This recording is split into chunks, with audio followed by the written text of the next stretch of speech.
Normal parents का ये concern रहता है कि मैम हमारा बच्चा जो है वो हिंदी तो बहुत अच्छी कर रहा है पर मैथ्स में उसके नंबर नहीं आ रहे हैं, या फिर साइंस तो बहुत अच्छी पढ़ रहा है पर हिंदी नहीं अच्छी कर पा रहा है।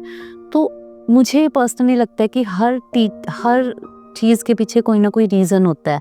तो हम अगर उन रीजंस पे वर्क करेंगे तो हम कोई भी प्रॉब्लम से बाहर निकल सकते हैं। अब अगर ये प्रॉब्लम आ रही है कि बच्चा एक सब्जेक्ट्स में तो बहुत अच्छा है, वहाँ तो वो लेके जा रहा है 40 में से 33 35 मार्क्स, पर अदर विषय में वो लेके जा रहा है 8 नंबर। तो कहाँ प्रॉब्लम हो सकती है? अगर हम इनके रीजंस फाइंड आउट करेंगे तभी हम उस पर वर्क कर पाएंगे। तो पर्सनली अगर मैं कहना चाहूँगी तो कि फर्स्ट हमें देखना है कि बच्चे के बेसिक कॉन्सेप्ट क्लियर है भी या नहीं।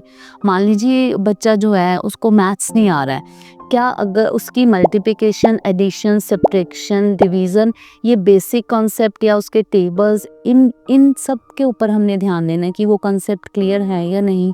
अगर हम इन सब विषयों पे ध्यान देंगे तभी हम रीज़न फाइंड आउट कर पाएंगे। अगर बच्चे का बेसिक ही नहीं क्लियर होगा तो वो कैसे मैथ्स की मुश्किल प्रॉब्लम जो है उनको सॉल्व कर पाएगा। तो सबसे पहले ध्यान दीजिए कि बच्चे को बेसिक कितना क्लियर है। सेकंड, अगर हम बात करें कि जो बच्चे हैं, हर किसी का अपना स्टाइल है पढ़ने का। कुछ बच्चे जो है वो विजुअली पढ़ते हैं, कुछ ऑडिटरी पढ़ते हैं कि किसी को सुन के याद होता है, किसी बच्चे को देख के याद होता है। तो हर बच्चे का अपना एक यूनिक स्टाइल है पढ़ने का। कोशिश कीजिए कि अपने बच्चे के स्टाइल को फाइंड आउट कीजिए। Being a teacher find out कीजिए कि बच्चे को किस तरह समझ आ रहा है, उसी तरीके से समझाने की कोशिश कीजिए। मान लीजिए आप टीचर हैं, आपकी क्लास में जो 30 बच्चे हैं उनमें से 6 बच्चे या 7 बच्चे विजुअली ज़्यादा समझ रहे हैं, तो उन बच्चों को फॉर 2 डेज़ आगे बिठाइए और विजुअली पूरी क्लास को समझाइए।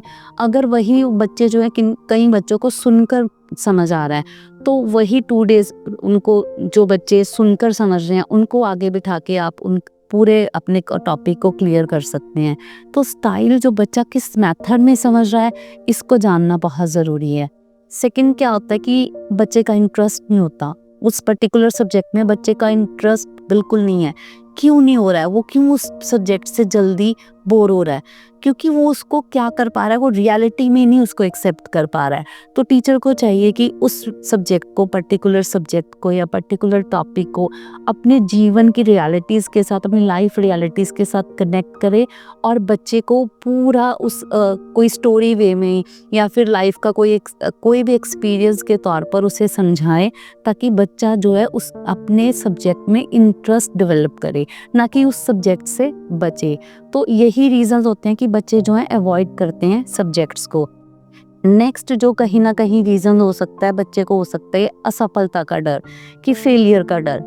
क्या होता है, बच्चा साइंस में मार्क्स नहीं ला पा रहा है, टेस्ट में अच्छे नंबर नहीं आ रहे हैं, 10 में से 1-2 नंबर आ रहे हैं, तो बच्चा जो है वो शर्मिंदगी महसूस कर रहा है, उससे क्लास के सामने इंसल्ट फील हो रही है। तो जब वो शर्मिंदा हो रहा है, उसके अंदर उसके जो मेंटल लेवल जो है वो डिस्टर्ब हो रहा है और वही माइंड को मैसेज जा रहा है कि मेरे से ये नहीं होगा, ये मुश्किल सब्जेक्ट है, मैं नहीं कर पाऊंगा। ये रीज़न रहते हैं कि बच्चे जो हैं कम स्कोर करते हैं। Better being a good teacher, आपने बच्चे को मोटिवेट करना है। अगर टेस्ट में से कम नंबर आ रहे हैं तो उस कम नंबर, इट मीन्स बच्चे को कॉन्सेप्ट क्लियर नहीं हुआ। कोशिश कीजिए कि उसको मोटिवेट करें कि इस कॉन्सेप्ट को दोबारा समझाएं और उसके नेक्स्ट सिर्फ उन्हीं 2-3 बच्चों का टेस्ट लें, ताकि अगर 10 में से 2 नंबर आए, अगली बार अगर 4 नंबर आए तो पूरी क्लास के सामने अप्रिशिएट कीजिए उसे कि ये इम्प्रूव कर रहा है। उसके अंदर जो असफलता का या फेलियर होने का डर है, उसको उसकी प्रॉब्लम ना बनाएं, जब उसको सुझाव बनाएं कि उसको दूर करें। ये सबसे बेस्ट तरीका होता है किसी भी बच्चे को आप बच्चे को मोटिवेट करने का।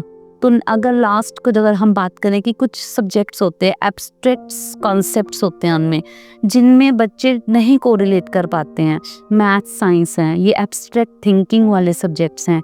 तो बीइंग अ टीचर आपको बच्चों के साथ एक्सपेरिमेंट्स करने चाहिए, हैंड ऑन हैंड एक्टिविटीज़ करनी चाहिए, जिससे बच्चे उस सब्जेक्ट्स में इंटरेस्ट अपना डेवलप करेंगे और जो उनकी एब्स्ट्रैक्ट थिंकिंग है, जो उन एब्स्ट्रैक्ट थिंकिंग के कारण वो डर रहे हैं, वो दूर हो जाएगी अगर आप एक्सपेरिमेंट मेथड से या फिर हैंड ऑन हैंड एक्टिविटीज़ के साथ उस विषय को पढ़ाते हैं। तो मेरा अगर कहना यही रहेगा कि अगर बच्चा किसी भी सब्जेक्ट्स में कम मार्क्स ला रहा है और वही दूसरे सब्जेक्ट्स में अच्छे मार्क्स ला रहा है, तो वो बच्चा कहीं ना कहीं अंडरस्टैंडिंग प्रॉब्लम को फेस कर रहा है, उसे सब्जेक्ट अंडरस्टैंड नहीं हो पा रहा है।